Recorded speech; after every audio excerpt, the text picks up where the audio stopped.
अस्सलाम वालेकुम नाज़रीन। प्रोग्राम है आज मुबारक के साथ। आज बड़ा अहम प्रोग्राम नए चीफ ऑफ आर्मी स्टाफ के बारे में मुझे कुछ लोगों ने लिखा कि जनाब इनसे भी कोई उम्मीद ना रखें। देखिए, मैं आपको बताऊं, एक बंदा तो पाकिस्तान में ऐसा आएगा जो तब्दीली लाएगा। फिर मैंने इस पर पता किया और बड़ी एक अच्छी बात यह है कि नए चीफ ऑफ आर्मी स्टाफ जो हैं वो काम कर रहे हैं। वो ऐसे लोग जो फ़ौज में भी जराइम में मुलव्वस हैं, उनकी ख्वाहिश ये है, पता चला है कि उनको भी सज़ा दी जाएगी और उनको भी कानून के दायरे में लाया जाएगा। होता ये है कि हम लोग बहुत बेसब्रे हैं, सब्र नहीं होता। बड़ी हम चाहते हैं कि जो भी प्रॉब्लम पाकिस्तान में चल रही है वो चंद दिन में हल हो जाए। ऐसे नहीं होता, वक्त चाहिए, टाइम चाहिए। इतनी बड़ी माफिया पाकिस्तान में, उसका मुकाबला अगर आप देखें तो इमरान खान अकेला भी नहीं कर पाया, क्योंकि वो सब इकट्ठे हो जाते हैं। और फिर जब ये सब इकट्ठे हो जाते हैं तो वो फिर फ़ौज के ख़िलाफ़ भी बयान देते हैं। आपके इलम में जरदारी ने भी बयान दिए। आपको पता है कि दूसरे फजल रहमान है, नवाज शरीफ है, सब बयान देते हैं। अब चीफ ऑफ आर्मी स्टाफ को किसी हिकमत अमली के साथ है इनके साथ निपटना है, और इतना वो आसान नहीं है। होता ये है कि कई लोग ऐसी खबरें फैलाने की कोशिश भी कर रहे हैं। मेरा ख्याल वो मुनासिब नहीं है कि जनाब अगर इस चीफ ऑफ आर्मी स्टाफ से खुश ना हुए तो ये हो जाएगा, वो हो जाएगा। इस तरह की बातें नहीं करनी चाहिए।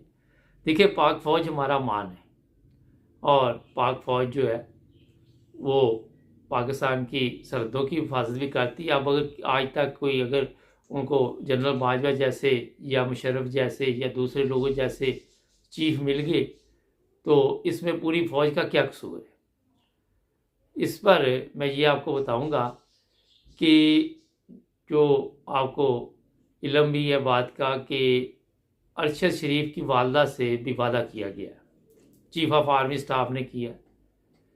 ये भी एक सवाल है कि चीफ ऑफ आर्मी स्टाफ ने अरशद शरीफ की वालदा से मुलाकात भी की है, और अब उन्होंने ये भी कहा कि आपके बेटे के कातिल जेल में होंगे।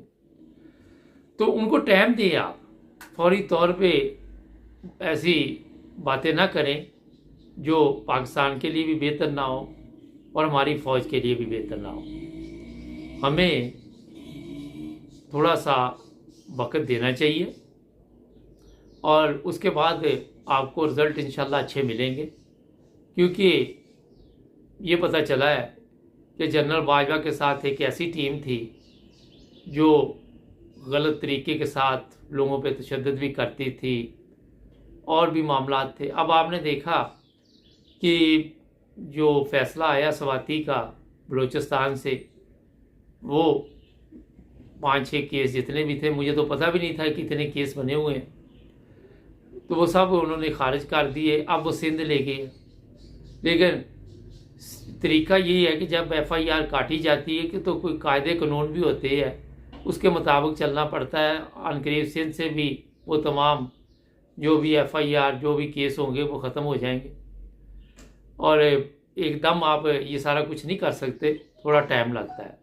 स्वाति साहब की अगर बात करें तो उनको आपके इल्म में है कि बाजवा जो जनरल बाजवा था, रिटायर कहना चाहिए अब तो, उन पर जी इन्होंने इस तरह की बातें की और केस बने, और वही बातें दूसरे लोगों ने भी की मगर उन पर केस नहीं बने। तो यहाँ से आपको पता होना चाहिए कि हमारे कानून में कितना फ़र्क है, हमारे जो हालात है कितने ख़राब हैं। तो आने वाले दिनों में मैं बड़ी उम्मीद लगाए बैठा हूँ कि इंशाल्लाह जो नए चीफ ऑफ आर्मी स्टाफ हैं वो पाकिस्तान की कौम के लिए बेहतरीन साबित होंगे, और वो जो फ़ौज पे दाग लगाए गए लोगों ने सोशल मीडिया पे या दूसरी मीडिया पे, मेरा ख्याल उनको साफ़ करने में अपनी पूरी कोशिश करेंगे।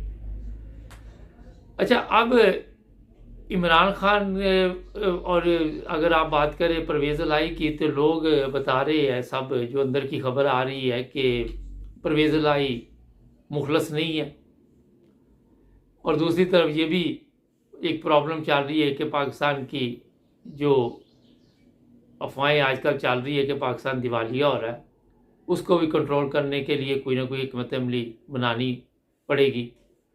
उसमें कामयाब होते या नहीं होते, मेरा नहीं ख्याल कि ये कोई कामयाब होए, क्योंकि उसमें नज़र नहीं आ रही कोई कामयाबी इतनी आसानी से। आज मरियम औरंगज़ेब की थी जी, हमारी हुकूमत को चलने नहीं दिया जा रहा। भाई आपने कौन सी इमरान खान की गवर्नमेंट को चलने दिया था, ये बंदा इनसे पूछे। अब अपने लिए तो आप कहते हैं जी हमारे लिए आप अच्छी अच्छी बातें करें, और दूसरों के लिए आप चाहती है कि वो भी बातें करे कि अगर महंगाई का माफिया जिस तरह सर उठाया था मीडिया के ज़रिए कि इमरान खान के दौर में महंगाई होगी, वो अब आपके दौर में सारे सहाफ़ी गायब हो गए।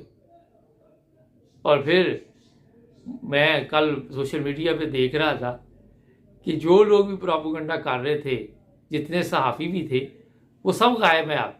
उसमें मुख्तलिफ़ चीज़ें थी। इसहाक डार को लाने के लिए ये कहा गया कि इसहाक डार वो बड़ा डॉन है, वो आके पाकिस्तान के हालात ठीक कर देगा। आते उसने जी ये कर दिया, आते उसने वो कर दिया, बाद में उसने क्या कर दिया, अब सबको पता चल रहा है। मार्केट से डॉलर गायब हो चुका है, और इसहाक डार भी मेरा हाल आहिस्ता आहिस्ता हो सकता है कि गायब हो जाए। जब इससे भी नहीं संभाला जाएगा फिर ये क्या करेंगे। बहुत से प्रोग्राम लोग करते हैं सोशल मीडिया पे, मेरे से बड़े बड़े जनाब सीनियर, मगर जो प्रोग्राम मैंने पहले दिन किए थे कि ये कोई इतनी जल्दी इंतखाबात होने वाले नहीं है, अब 5, 7, 8 माह रह गए हैं, ये वहाँ तक खींच के लेके जाएंगे। और रोज़ाना दावे आते हैं जी जल्द ऐलान आने वाला है, 72 घंटे में ये पता चलेगा, 77 घंटे में पता चलेगा, कोई चीज़ पता नहीं चल रही। नाज़रीन, इंतखाबात ये भी करवाएंगे नहीं। इमरान खान को इन्होंने अभी गोलियां जो दी हुई हैं उस पर भी इमरान खान के पास भी कुछ नहीं है अभी। या तो वो पाकिस्तान को श्रीलंका बनाए और फिर खुल के सामने आए, मगर इमरान खान ऐसे करेगा नहीं, क्योंकि रावलपिंडी से इमरान खान को एक स्पेशल मैसेज दिया गया कि आप कोई ऐसा कदम ना उठाएं जिसकी वजह से मुल्क के और हालात ख़राब हों। और ये भी बताया गया है कि हम कुछ ना कुछ करते हैं। अब इसमें अंडरग्राउंड क्या बातें हो रही है वो आने वाले दिनों में आपके सामने आ भी जाएंगी।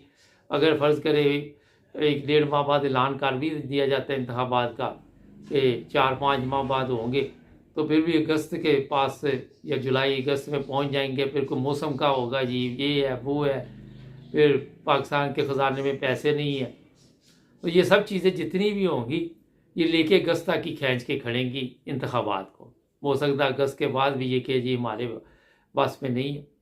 और एक और आजकल नया मीडिया के ज़रिए पैगाम दिया जा रहा है कि नवाज शरीफ वापस आ रहा है, और नवाज शरीफ तैयारी में आएगा, बगैर मास्क के बयान देने शुरू कर दिए कि हमारा नाम जनाब अब दुनिया इज़्ज़त से लेगी। भी जब लेगी देखी जाएगी, कहाँ पे लेगी।